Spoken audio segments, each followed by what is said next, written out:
कर चुके हैं और ये विधानसभा की बाउंड्री है और साथ में छात्र जो है वो विधानसभा की ओर बढ़ रहे हैं। ये एक अजीब सा समय है, एक अजीब सा नजारा है, जैसा कि आपने झारखंड के इतिहास में पहले कभी नहीं देखा होगा। छात्रों ने विधानसभा घेराव करने की बात कही थी और आज उन्होंने विधानसभा घेराव कर दिया। पुलिस जो है वो संयमता का परिचय देते हुए अभी भी छात्रों पर किसी तरह के बल का प्रयोग नहीं कर रही है। छात्र जो है वो लगातार आगे बढ़ रहे हैं और खुद एसएसपी इस चीज़ों को मॉनिटरिंग कर रहे हैं, लेकिन अब वो जो बात कही जा रही थी कि थोड़ा पीछे रुक जाएंगे, बैठ जाएंगे, वो खत्म हो गया। अब वो विधानसभा के बिल्कुल नजदीक पहुंच चुके हैं, पहुंच गए। हेमंत आप विजुअल दिखाइए, विधानसभा बगल में है, विधानसभा है और ये छात्र जो है यहाँ पर पहुंच चुके हैं। आप देखिए आगे भारी पुलिस बल की तैनाती की गई है। मुझे लग रहा है कि इन्हें कंट्रोल करने के लिए अब पुलिस के पास एक ही उपाय है कि उन्हें बल प्रयोग करना होगा, लेकिन अभी तक वैसा बल प्रयोग नहीं किया गया है जैसा अमूमन इस आंदोलन में और कई आंदोलन में देखने को मिलता है। एसएसपी मौजूद है, तमाम जिले के बड़े पदाधिकारी मौजूद हैं। छात्र अब विधानसभा के गेट नंबर 1 तक पहुंच चुके हैं।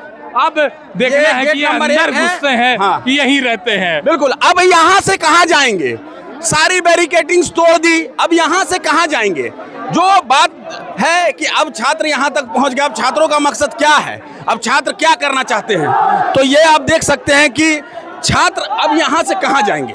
जो कहने की बात है, यहाँ पर जिस तरह से लेयर बना करके पुलिस काम कर रही है, मगर सच्चाई ये है कि छात्र अब यहाँ से कहाँ जाएंगे। ये गेट नंबर 1 है विधानसभा का और यहाँ छात्र हैं।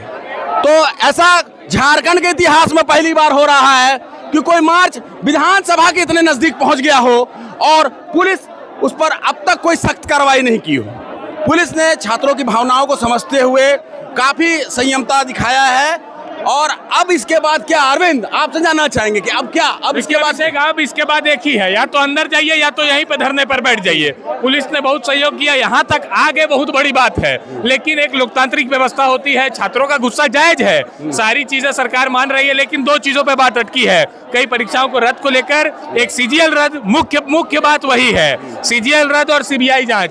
बच्चे मानने को तैयार नहीं है। सुबह 8 बजे से हम लोग फील्ड में हैं, हम लोग देख रहे हैं, वाटर कैनन हम पर भी चले, हम लोग भीग के सूख गए, आंसू गैस के गोले छोड़े गए, आंख से आंसू भी निकले, लेकिन बच्चे मानने को तैयार नहीं है। ये विधानसभा तक पहुंच गए। अभिषेक, अब देखना है कि आगे क्या होता है। देखिए, पिछले 17 दिनों से हम इस प्रोटेस्ट को कवर कर रहे हैं, हर एक पहलू को हमने दिखाया। सरकार से संवाद की बात हमने कही कि सरकार आप भी इनकी बात सुने, संवाद करें, लेकिन आज वो दिन आ ही गया कि संवाद के बावजूद छात्र यहाँ तक पहुँच गए हैं।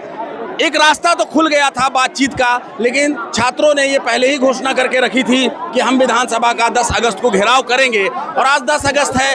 कल वार्ता खत्म हुई, वार्ता में कुछ बातें मानी गई, कुछ नहीं मानी गई। सर प्लीज, कुछ बातें मानी गई, कुछ नहीं मानी गई, लेकिन उसके बाद आज जो है, आज जो कुछ हुआ वो एक अलग ही, झारखंड के इतिहास में ऐसा नहीं हो सकता कि इतना उपद्रव हुआ हो और पुलिस चुप है, कुछ नहीं। ऐसा पहली बार विधानसभा के गेट तक इतनी भारी संख्या में प्रोटेस्टर्स पहुंचे हैं। अब अभिषेक, फिलहाल खबर यही है कि विधानसभा तक प्रोटेस्टर्स पहुंच चुके हैं। अब आगे और अपडेट हम अपने दर्शकों को देखे रहेंगे, फिलहाल ये अपडेट उन्हें देनी जरूरी है।